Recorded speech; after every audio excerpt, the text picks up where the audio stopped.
Okay, we are live. We are live. I was hoping. Great. So yeah, we're live on Substack and we're live on YouTube, if I'm not mistaken. Anyway, I just wanted to hop in here and express some thanks. In the past, I would say 48 hours, I've really been at after much delay. I've decided to sort of start leaning into Substack. I've had a Substack account for a while, never did anything with it. Whenever I would write something in essay form,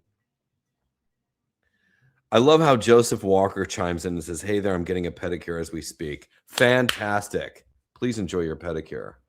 And thank you for reminding me that I am due for one. But anyway, what was I saying? I sent a note out to my followers and subscribers, rather, on Patreon, that I'm going to start moving operations over to Substack, because in the last 48 hours or so, I would say, really more last day, I've been poking around Patreon in the settings and stuff even more, and have been super impressed with the tools that are there. So yeah, it offers more in the way of community engagement and customizations and things like that than Patreon does. And it's not to say that I don't like Patreon, because I do like Patreon and the fantastic people who've been subscribing to me have been very good to me. So I don't want to discount that at all. But I do want to throw a little shout out of thanks, really. So specifically, let me just thank some of the new paid subs over on Substack. Let's see. Thank you to Lynn, to Jean Sampson, Claudia Marie Borsella, Jessica Edinger, Alexandra Zargar, Brendan Clary, my old college roommate. Brendan is one of the smartest, funniest people I know. Very talented writer too, by the way. Kay Raffini, Dawn Hollingsworth, Tim Burks, Fran McTamney. Fran, you've been on my train for a long time, and I'm very grateful. Thank you. Harriet Lunds, Anne Ducamon. I hope I'm saying that right. I hope I'm not slaughtering it. I don't want to be disrespectful. Anne Ducamon, thank you. Laurel Marquette, HSH, Lauren, and Susan Smitman. You guys so far are the new paid subscribers over on Substack, and for you and your patronage and your support, I am super grateful. So thank you. I also wanted to, and how do I, like, where do I go to see where my live is right now? Like, is it happening? Are we live right now on Substack? I hope I am. Yeah, I am. Okay.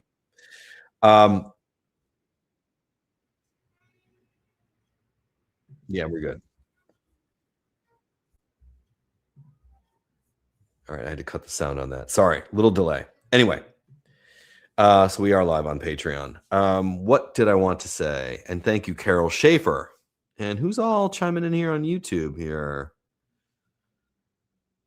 Tracy McDaniel, Ellen Bello, Joseph Walker. You guys, Joseph gets the prize today because he is watching this while he's getting a pedicure, which I would love to be getting right now as well. I would love to be getting a fucking pedicure right now. Anyway, it is snowing like crazy outside right now. In fact, weather app, what are we getting here in New York? I failed to see this coming because I'm an idiot. Kalea, thank you so much. So special weather statement. Conditions started at 10:55 a.m. I was out there. Snowing until about 4 o'clock this afternoon. It is fabulous. We're having a blizzard. It's a full-on blizzard outside right now, and it's kind of beautiful. So anyway, but it's not too cold. It's like 35. Feels like 28. yeah, we'll get some accumulation, and then the accumulation will dissipate because it's going to be above freezing for the next couple of days. Anyway, enough about the weather. Who gives a shit? Back to you guys. What was I going to say? So last night I finally got around to watching Tron Ares, the much maligned Tron Ares. And can't post comments to some destinations, learn more. Oh, okay. So, all right. Sorry. My apologies to the Patreon commenters. Oh, here's my live chat.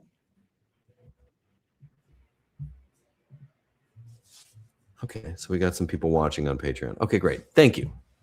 I just want to make sure everybody's getting the feed. I'm new at the Substack, or not Patreon. See, my language is all fucked up. Substackers are getting this. I'm not broadcasting to Patreon. I'm broadcasting to YouTube and Substack. So, hi. Let me do a live chat message here. I watched finally Tron Ares. You guys, Jared Leto. He really is on quite the campaign to bill himself as a name above the title, kind of a movie star. He's a producer on Tron Ares. No surprise there, I suppose. I don't fault anybody for anything, but it's not. He's a fine actor. It's all whatever. But movie star, no. Jeanette, you're on Patreon watching? I don't know how that's possible. I'm not supposed to be broadcasting on Patreon. Let's see. Yeah, okay. But Tron Ares. All right, let me just get to that. Tron Ares, it got like a 50-something on Rotten Tomatoes when it came out. It's nerd porn, really. Script-wise, the story is terrible. The script is like lousy. I didn't like, I'm pretty savvy when it comes to plot, especially tech, nerd kind of stuff. I didn't get it, really. I had a really hard time kind of figuring out what this was about. Anyway, that said, it is, the production design on this movie is so good.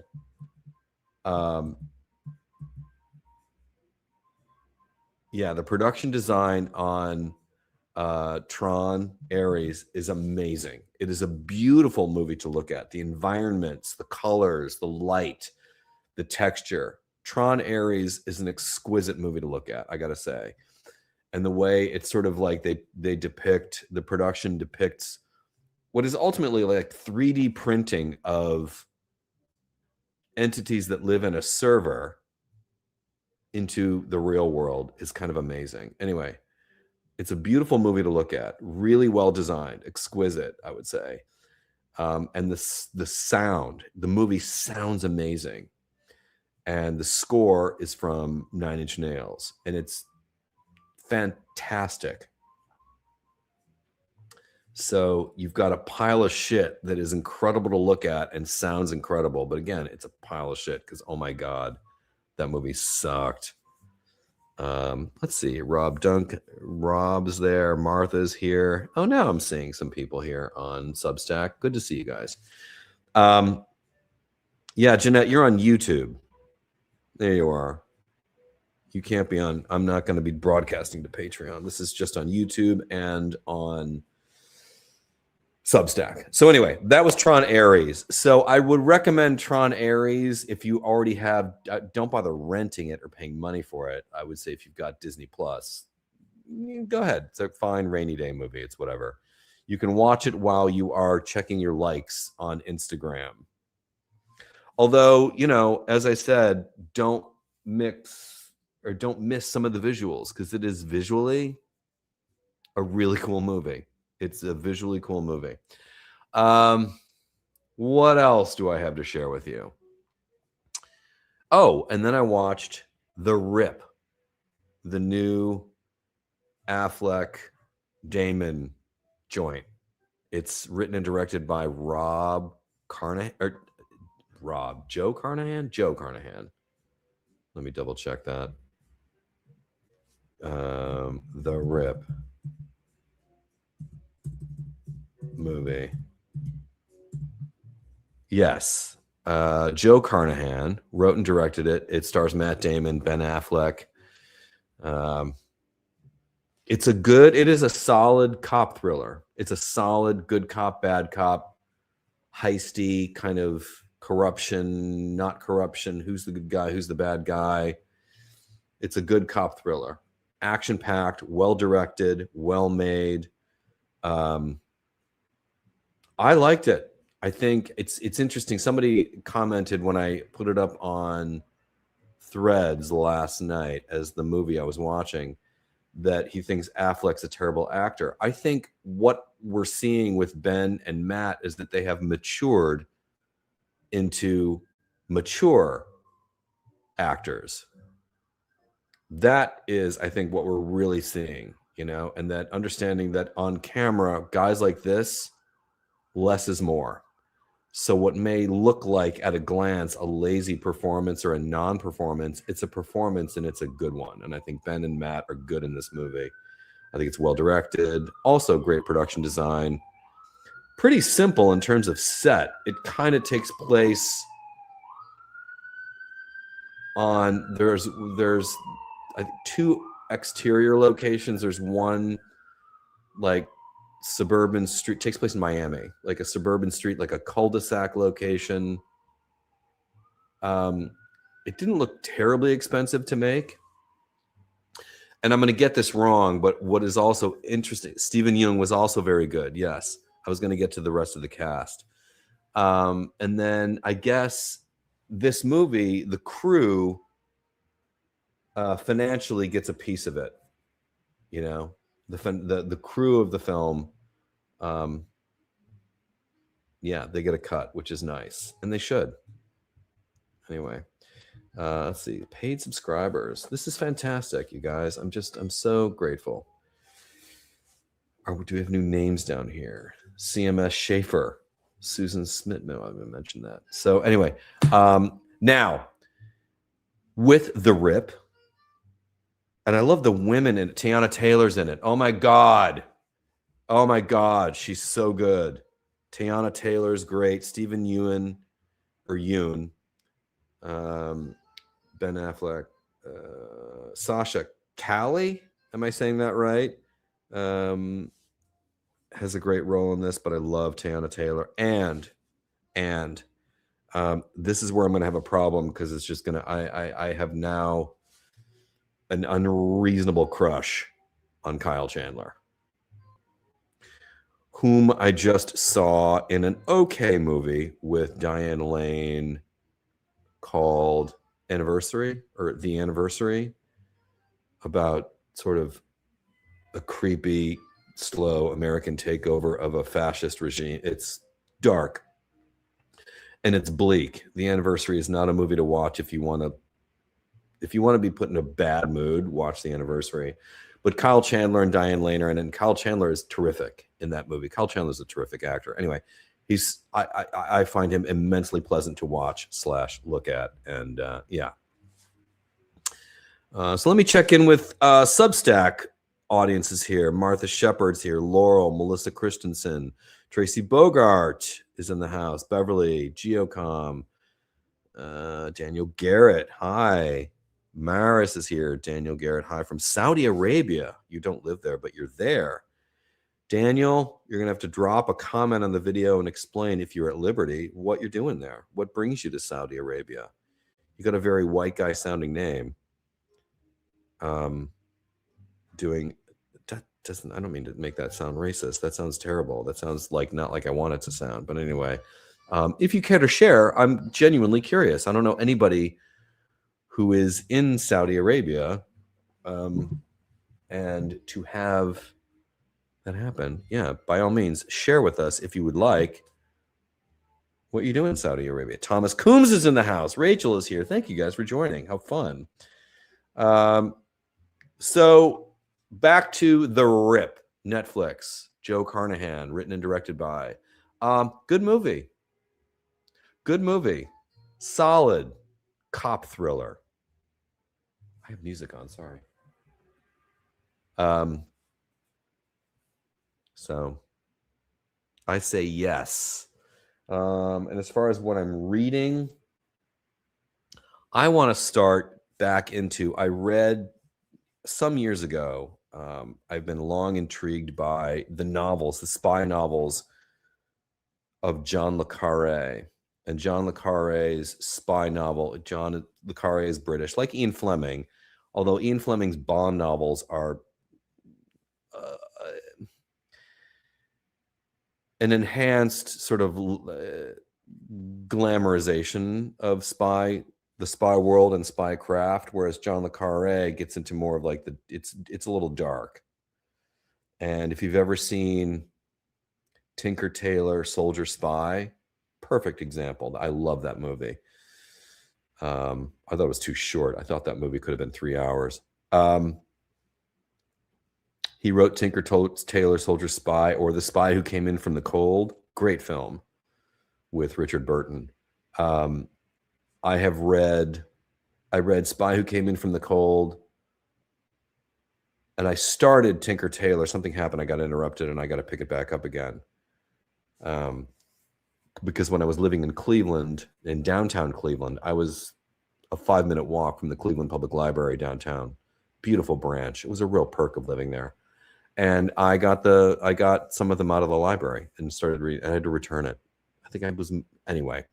I want to jump back in, is my point. Back into the le Carré novels, because I think John le Carré spy novels are fantastic. And I'm going to post it here. I will post a link in case anybody's curious. I had found this article, and I'll find it again. It might have been in Esquire, or it might have been in New York Magazine. I don't remember. But somebody took the time to write down, basically the gist of the post was, if you're interested in reading John le Carré spy novels, like the Smiley series, and if you've read them, you know what I'm talking about, this is where you start. And it was a great primer for someone like me who's interested in diving in, because I love spy novels. I think they're just fantastic when they're well done. I love a mystery. I love a thriller. Yeah, all of that. And for now, that's kind of all I got. What is this down here? This is all right, interesting. Did you decide to get a shave at the barbershop? Oh, you were watching me on Instagram, Jesus Morales. No, I did not. I'm not going out in this. It's literally a blizzard. I'm not going to go downtown because the barbershop where I get the shave is downtown, like in the Village. So no, I'm not going down there today. But thanks for asking. The question was about whether or not, let's see, Rachel said, love le Carré's books, and I've started reading Daniel Silva, excellent author. Nice. Slow Horses. Okay. All right. I also want to start getting back into George Saunders. He's in the interview on the New York Times this weekend. George Saunders is a smart guy, brilliant writer, and he teaches writing. And I want to get back into him as well. So, where was I? Oh, barbershop. I had suggested it being Saturday, and I might just do a live shave on Patreon tomorrow. I was going to go down to one of the barbershops I really like, not my haircutter barbershop, but a different one, to get a shave, because my haircutter barber they don't do shaves. So I might go get a shave. I was going to, but then it started blizzarding outside. It's like a Dairy Queen blizzard outside. That's how heavy of a blizzard it is. So I love getting a shave. I love lying back and getting a shave. I've talked about this a million times, and forgive me for being redundant, but the experience I had getting a shave in London at George F. Trumper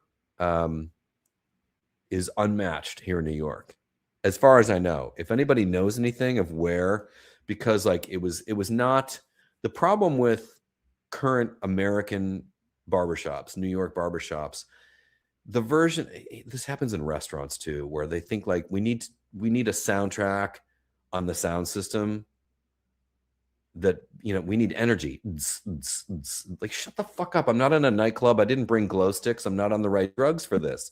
I want a tranquil, peaceful oasis. So the barbershops I go into, it's fine when I'm getting my haircut, but when I'm getting a shave, I want to tilt my head back. I want to relax, get that little mini hot towel facial that I get. I don't want to hear like, shut the fuck up with that. But at George F. Trumper in London, it was delightful. It was pleasant. It was a sophisticated, grown-up, adult-like oasis of grooming. And I have not found that here. The place I go downtown, it's a great barbershop. It's a nice looking room, but it's a little too, I wouldn't call it a soothing setting. And that's what I would prefer. So anyway, let's see. I'm going to show that. This, look at that. Kalea with the $5. Thank you very much, Kalea. She's watching from YouTube, and that's why she was able to do that. Kalea, I'm not even going to try to pronounce your last name because I'm going to slaughter it. I'm going to screw that up. So thank you very much. Love you right back.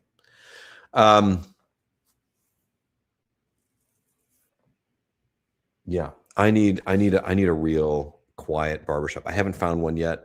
And I'll leave you with this. Certainly one of my favorite Spike Lee films, but speaking of heist movies, Inside Man, directed by Spike Lee, not written by Spike Lee, but directed by Spike Lee, starring Clive Owen, Denzel Washington, and Jodie Foster, and Christopher Plummer. Great movie, great heist movie. It's got a twist and a curve you're not going to see it coming. It's great. And it was filmed at a bank branch that is now a coffee shop down in the financial district, where it's one of my favorites, Comwell Coffee Shop. It's the best. And that bank in the movie is now that coffee shop. Anyway, at the very end of the movie, Jodie Foster goes into this club that is clearly an old New York men's kind of environment, like a men's club, a lot of marble, dark wood, oak, little clickety clack on the floor because that's where your heels make the noise, like marble, like a club, old money club. And she just parades herself in to go collect her check from Christopher Plummer for the work that she did. And he is getting his hair cut in this club. I don't know where that is. I think it's somewhere downtown, but it is a space that exists. I don't know. I am assuming it's where, men of a certain financial strata and of a certain age, I guess, get their hair cut. But if you've seen Inside Man, you know the scene I'm talking about. And Jodie Foster's, her hair is like, she's not pulled back, it's long. And she confronts Christopher Plummer about something I will not give away here because I don't want to blow the plot. And it is such a handsome space to get groomed. And that just doesn't exist. That room where Christopher Plummer is sitting in a barber chair and then Jodie Foster sits in the vacant barber chair next to him, and they have a confrontation because he's in the middle of getting his haircut. And when she comes in, he waves the barber away like, I need the room. I need to be alone with this woman. That room, I would love to know where that is, and I want to go get my hair cut there. I want to go get a shave there. That's what I want to do. So anyway, I'm going to shut up now. Thank you guys for tuning in and enjoying this live. This was meant to be a thank you, and thank you to everyone who has joined me on Patreon. Or Patreon. God, I'm doing it again. Shut up, George. On Substack. Thank you for joining me on Substack. I have been exploring Substack in depth for the past day or so and really enjoying the sort of tools that it offers creators. I've been encouraging people I know who are writers and they're frustrated with their magazine or newspaper jobs. I said, you can pop up on a Substack, buddy. Like get in there. Anyway, the tools are fantastic, and I only wish I'd done it sooner. So I'm late to that party. I usually am. And anyway, in 1984, a man shot 4 black teens on a subway. Oh, sounds like we're talking about Bernard Goetz. Anyway, just got this alert from the New Yorker of an article to read. Anyway, thanks for watching. Thank you guys on Substack for joining me there. I'm so excited about this new chapter of the journey of me as a creator online. Anyone remember Kyle Chandler from Tour of Duty? I did not see that. Let's see. How are you looking younger every year? You're very good. Let's see. MDLCBN. It's a barbershop inside the Downtown Association in Manhattan. DTA. Really? Thank you for that.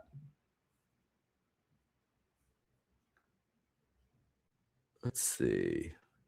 You stay near Mayfair where Trumper is to get a good calm shave there. Thomas Coombs on. Yes, Thomas, that's where I was. I was staying at the Mayfair townhouse on Half Moon Street, which is right off Curzon, where Trumper is. George F. Trumper is right at the end of Half Moon Street, where I was staying, and that's where I got that shave. You're 100% right, Thomas. Thank you for sharing that. Let's see, Inside Man. Yeah, find it, watch it. It's great. Just now getting to these comments. So yes, thank you for that, Thomas. I loved it. I could live. God, if I had. Yeah, I could live in Mayfair on Half Moon Street and I love that corner of where the Mayfair townhouse is, that street. Piccadilly's on the other end of it and the park right there. Oh my God. It's just, we walked over we had dinner at the Wolseley, and then the Arlington had just opened. So I didn't get to eat there because I love Jeremy King. I love all things London. God, I'm going to get carried away. All right. Thank you guys so much. And what a fun journey we're going to have. All right. And to you Substackers who are joining me there, thank you, and welcome. I'll talk to you guys later. I got to eat. I'm starving.